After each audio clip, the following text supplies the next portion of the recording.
ബി.ജെ.പിക്ക് Thiruvananthapuram corporation ഭരണം കൈവിട്ടു പോകുമോ? അതിനുള്ള എല്ലാ ചരടുവലികളും അണിയറയിൽ നടക്കുന്നുണ്ടെന്നാണ് രഹസ്യവിവരം. ഈ മണിക്കൂറിൽ മംഗളം TV പുറത്തുവിടുന്നത് അത്തരമൊരു എക്സ്ക്ലൂസീവ് റിപ്പോർട്ടാണ്. നിലവിലെ മേയറും ബി.ജെ.പിയുടെ യുവ തുർക്കിയുമായ വി രാജേഷിനെ വീഴ്ത്താൻ CPM വല വിരിച്ചു കഴിഞ്ഞു. സ്വതന്ത്രനെ മേയർ സ്ഥാനാർത്ഥിയായി കളത്തിലിറക്കാൻ CPM ചരട് വലിക്കുകയാണ്. അങ്ങനെയെങ്കിൽ അത് പുതിയ രാഷ്ട്രീയ കൂട്ടുകെട്ടിന് കേരളത്തിലും തുടക്കമിടും. കേരളം ഒഴികെ പലയിടത്തും കോൺഗ്രസും ഇടതു പാർട്ടികളും ഇന്ത്യ സഖ്യത്തിനൊപ്പമാണ്. ഇപ്പോഴിതാ ഇവിടെയും ആ വഴിക്ക് തന്നെ. തിരുവനന്തപുരം നഗരസഭയിൽ ഭരണം മാറുമോ എന്നുള്ളതാണ് പുതിയ ചർച്ചകൾ. തുടക്കത്തിൽ തലസ്ഥാനത്ത് ചില ചരടുവലികൾ പ്രതീക്ഷിച്ചിരുന്നു. അതായത് UDFും LDFും രണ്ട് സ്വതന്ത്രരും ചേർന്ന് കോർപ്പറേഷൻ ഭരണം പിടിക്കുമെന്ന്. ഇപ്പോഴിതാ ആ വിചിത്ര നീക്കത്തിന് CPM മുൻകൈയെടുക്കുന്നുവെന്നാണ് രഹസ്യവിവരം. തിരുവനന്തപുരം നഗരസഭയുടെ ഭരണം പിടിച്ചെടുക്കാൻ പുതിയ രാഷ്ട്രീയ തന്ത്രങ്ങളുമായി CPM അണിയറയിൽ വൻ അട്ടിമറിക്ക് കളമൊരുക്കുകയാണ്. ജനകീയ മേയർ എന്ന പ്രതിച്ഛായയോടെ വളർന്ന BJP നേതാവ് വി രാജേഷിനെ മേയർ സ്ഥാനത്ത് നിന്ന് പുറത്താക്കാൻ CPM ജില്ലാ നേതൃത്വം അത്യന്തം ഗൗരവകരമായ നീക്കങ്ങളാണ് നടത്തുന്നത്. അടുത്തിടെ നടന്ന നിയമസഭാ തെരഞ്ഞെടുപ്പിൽ തലസ്ഥാന നഗരപരിധിയിലെ രണ്ട് പ്രധാന മണ്ഡലങ്ങളിൽ BJP വിജയിച്ചതാണ് CPMനെ കടുത്ത ആശങ്കയിലാഴ്ത്തിയിരിക്കുന്നത്. വി രാജേഷ് ഈ കസേരയിൽ തുടർന്നാൽ വരും നാളുകളിൽ നഗരത്തിൽ CPMന്റെ അടിത്തറ പൂർണ്ണമായും തകരുമെന്ന ഭയമാണ് ഈ അടിയന്തര നീക്കങ്ങൾക്ക് പിന്നിൽ. അങ്ങനെ പോയാൽ നിയമവും കഴക്കൂട്ടവും മാത്രമല്ല പല മണ്ഡലങ്ങളും BJP പിടിച്ചെടുക്കും. നിലവിൽ 100 അംഗങ്ങളുള്ള തിരുവനന്തപുരം കോർപ്പറേഷൻ കൗൺസിൽ കൃത്യം 50 പേരുടെ പിന്തുണയോടെയാണ് BJP ഭരണം നടത്തുന്നത്.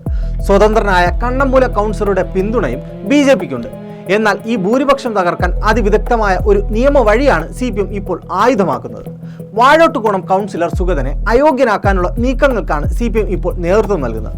ഗുണ്ടാവിരുദ്ധ നിയമമായ കാപ്പ പ്രകാരം പ്രതിയായി ജയിലിൽ കഴിയുന്ന വാഴോട്ടുകോണം കൗൺസിലർ സുഗതൻ തുടർച്ചയായി 3 കൗൺസിൽ യോഗങ്ങളിൽ പങ്കെടുത്തിട്ടില്ല. നഗരസഭാ നിയമപ്രകാരം മുൻകൂട്ടി അനുമതി വാങ്ങാതെ തുടർച്ചയായി 3 യോഗങ്ങളിൽ പങ്കെടുക്കാതിരുന്നാൽ കൗൺസിൽ സ്ഥാനം അയോഗ്യമാക്കപ്പെടാം. ഈ നിയമസാധുത മുൻനിർത്തി സുഗതനെ അടിയന്തരമായി കൗൺസിൽ സ്ഥാനത്ത് നിന്ന് നീക്കാൻ CPM നിയമ പോരാട്ടത്തിനൊരുങ്ങുകയാണ്. ഈ ഘട്ടത്തിലാണ് CPM തങ്ങളുടെ യഥാർത്ഥ രാഷ്ട്രീയ അട്ടിമറി പുറത്തെടുക്കുക. ഭൂരിപക്ഷം നഷ്ടമാകുന്ന BJP പാളയത്തിൽ നിന്ന് രാധാകൃഷ്ണനെ കൂടെ കൂട്ടാനാണ് CPM ലക്ഷ്യമിടുന്നത്. രാധാകൃഷ്ണന്റെ പിന്തുണ കൂടി ഉറപ്പാക്കിയാൽ BJP സർക്കാരിനെ താഴെ ഇറക്കാൻ പ്രതിപക്ഷത്തിന് സാധിക്കും. എന്നാൽ BJPയെ വീഴ്ത്താൻ CPM നേരിട്ട് മേയർ സ്ഥാനം ഏറ്റെടുക്കില്ല. പകരം കൗൺസിലിലെ ഒരു സ്വതന്ത്ര അംഗത്തെ മേയർ സ്ഥാനാർത്ഥിയായി ഉയർത്തിക്കാട്ടാനാണ് ധാരണ. സ്വതന്ത്രനെ മുൻനിർത്തി മത്സരിക്കുന്നതിലൂടെ കോൺഗ്രസിന്റെ കൂടി പിന്തുണ ഉറപ്പാക്കാൻ CPMന് കഴിയും. BJPയെ ഭരണത്തിൽ നിന്ന് മാറ്റാൻ കോൺഗ്രസും ഈ സ്വതന്ത്രനെ പിന്തുണയ്ക്കുമെന്നാണ് CPM കണക്കുകൂട്ടുന്നത്. അങ്ങനെ കോൺഗ്രസ് CPM സഖ്യത്തിൽ ഒരു സ്വതന്ത്ര മേയറെ വാഴിച്ച് തിരുവനന്തപുരം കോർപ്പറേഷനിൽ വലിയൊരു ഭരണ അട്ടിമറിയാണ് ഇടതുമുന്നണി ലക്ഷ്യമിടുന്നത്. ജനകീയനായ വി രാജേഷിനെ മാറ്റാൻ തലസ്ഥാന നഗരിയിൽ ഒരുങ്ങുന്ന ഈ വിചിത്ര രാഷ്ട്രീയ സഖ്യം വിജയിക്കുമോ അതോ BJP ഈ നീക്കത്തെ പ്രതിരോധിക്കുമോ എന്ന് വരും ദിവസങ്ങളിൽ അറിയാം. കാത്തു സൂക്ഷിച്ചൊരു കസ്തൂരി മാമ്പഴം കാക്ക കൊത്തിപ്പോയി എന്ന പോലെ ആകുമോ കാത്തു കിട്ടിയ തിരുവനന്തപുരം കോർപ്പറേഷൻ ഭരണം? കയ്യാലപ്പുറത്തെ തേങ്ങയാകുമോ? പതിറ്റാണ്ടുകളുടെ BJP ഭരണം തൂത്തെറിഞ്ഞ് ആവേശത്തോടെ അധികാരത്തിലേറിയ BJP കണ്ണമൂലയിലെ സ്വതന്ത്രൻ പാറ്റൂർ രാധാകൃഷ്ണന്റെ പിന്തുണയോടെയാണ് കേവല ഭൂരിപക്ഷമായ 51 നേടിയത്. കാത്തു സൂക്ഷിച്ച ഒരു കസ്തൂരി മാമ്പഴം കാക്ക കൊത്തിപ്പോയി എന്ന പോലെ ആകുമോ കാത്തു കിട്ടിയ തിരുവനന്തപുരം കോർപ്പറേഷൻ ഭരണം? കയ്യാലപ്പുറത്തെ തേങ്ങയാകുമോ? പതിറ്റാണ്ടുകളുടെ LDF ഭരണം തൂത്തെറിഞ്ഞ് ആവേശത്തോടെ അധികാരത്തിലെത്തിയ BJP കണ്ണമൂലയിലെ സ്വതന്ത്രൻ പാറ്റൂർ രാധാകൃഷ്ണന്റെ പിന്തുണയോടെയാണ് കേവല ഭൂരിപക്ഷമായ 51 നേടിയത്. മേയർ ഡെപ്യൂട്ടി മേയർ തെരഞ്ഞെടുപ്പ് വിജയിച്ചതും ആ പിന്തുണയോടെയാണ്. പക്ഷേ ഇപ്പോൾ കാര്യങ്ങൾ കീഴ്മേൽ മറിയുകയാണോ?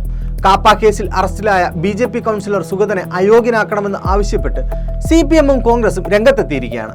ഏറ്റവും വലിയ ഒറ്റക്കക്ഷിയാകാൻ കഴിഞ്ഞെങ്കിലും NDAക്ക് കേവല ഭൂരിപക്ഷമായ 51 എന്ന മാജിക് സംഖ്യ സ്വന്തമാക്കാൻ കഴിഞ്ഞിരുന്നില്ല.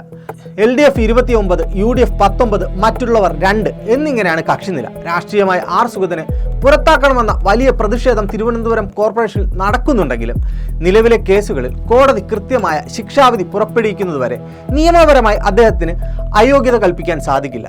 ഇനി ഒരുപക്ഷെ സുഗതന് രാജിവെക്കേണ്ടി വന്നാൽ വാഴോട്ടുകോണം വാർഡിൽ ഉപതെരഞ്ഞെടുപ്പിന് കളമൊരുങ്ങും. അങ്ങനെയെങ്കിൽ അത് 3 മുന്നണികൾക്കും ജീവൻ മരണ പോരാട്ടമാകും. സീറ്റ് നേടിയത് കൊണ്ട് ഇടതുമുന്നണിക്കും UDFനും ഒറ്റയ്ക്ക് ഗുണമില്ലെങ്കിലും 2 മുന്നണികളും ചേർന്നാൽ അത് NDAക്ക് വലിയ വെല്ലുവിളിയാകും. മാത്രമല്ല BJPക്ക് ഒരു സീറ്റ് നഷ്ടമായാൽ കേവല ഭൂരിപക്ഷത്തിനുള്ള ഒരു സീറ്റ് കുറഞ്ഞ് 50 ആകും. കേവല ഭൂരിപക്ഷമില്ല. ഇതിനിടയിൽ എന്തെങ്കിലും സാഹചര്യത്തിൽ സ്വതന്ത്രൻ കൂടി പിന്തുണ പിൻവലിച്ചാൽ 49 അവരുടെ സംഖ്യ ചുരുങ്ങും. ഇനി അത് സംഭവിച്ചില്ലെങ്കിൽ പോലും 50 ഒരു വെല്ലുവിളി തന്നെയാണ് BJPക്ക്. ഇനി CPM ചരടുവേലി വിജയിച്ചാൽ കോൺഗ്രസ് കൈകൊടുത്താൽ എല്ലാം കൈവിട്ടു പോകും. ഏതായാലും ഇത് സംബന്ധിച്ച് സ്വതന്ത്രൻ രാധാകൃഷ്ണൻ ഇതുവരെ പ്രതികരിച്ചിട്ടില്ല.